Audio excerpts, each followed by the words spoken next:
তুহিন সাহেব একজন পরিচালক।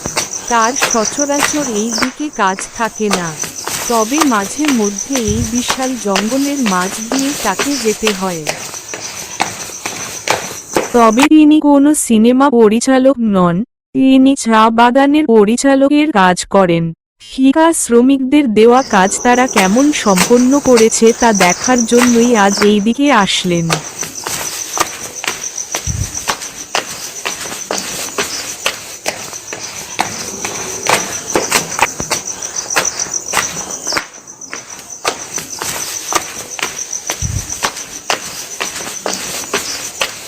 আসসালামু আলাইকুম এবং নমস্কার সবাইকে। কেমন আছো তোমরা?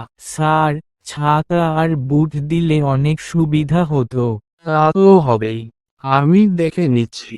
স্যার, দুপুরের বিরতি একটু বাড়ালে হয় না? এটা তো ভালো আইডিয়া, বলবো ম্যানেজমেন্টে।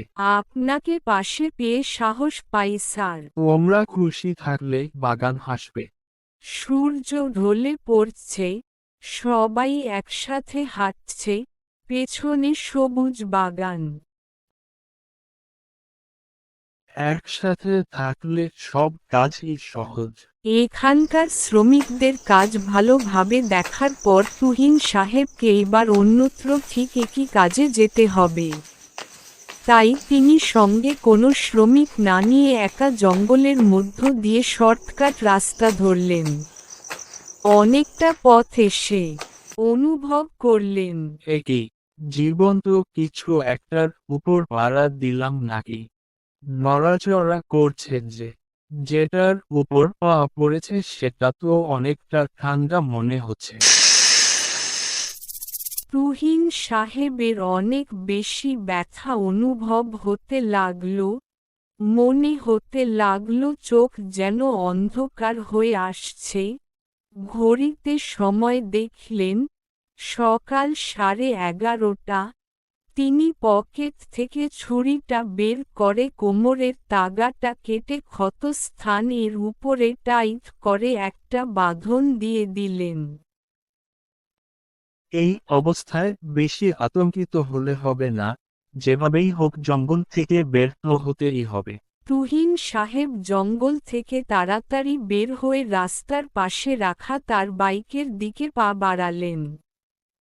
তুহিন সাহেব মোবাইল দিয়ে নিকটবর্তী হসপিটালে খবর করতে লাগলেন সাপে কাটার ঔষধ আছে কিনা। হ্যালো, এটা কি সিটি মেডিকেল হাসপাতাল? জি, বলুন, কিভাবে সাহায্য করতে পারি? আমাকে সাপ কামড়েছে, অবস্থা খারাপের দিকে যাচ্ছে। আমি জানতে চাই, আপনাদের হাসপাতালের কি সাপে কাটার অ্যান্টিভেনম আছে?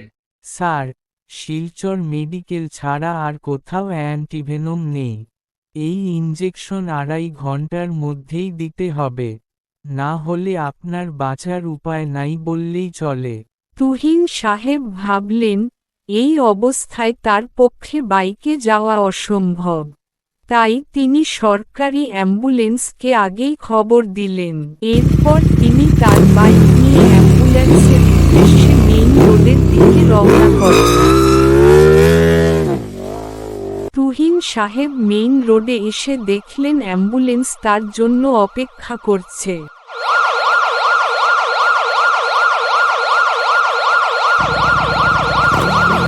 বাইক এক নির্দিষ্ট জায়গায় রেখে তিনি অ্যাম্বুলেন্সে উঠলেন। তুহিন সাহেব ড্রাইভার এবং হেল্পারকে বললেন, দাদা, আপনাদের হাতে আমার জীবন মরণ। আমাকে সাপে ছোবল দিয়েছে এবং 2.5 ঘন্টার মধ্যে হসপিটালে না পৌঁছালে আমার জীবন শেষ। আধা ঘন্টার বেশি এখানেই শেষ। 2 ঘন্টা থেকে 1 সেকেন্ড দেরি হলে হয়তো আমাকে সেখানে মৃত বলে ঘোষণা করবে। ওকে দাদা, চিন্তা করবেন না।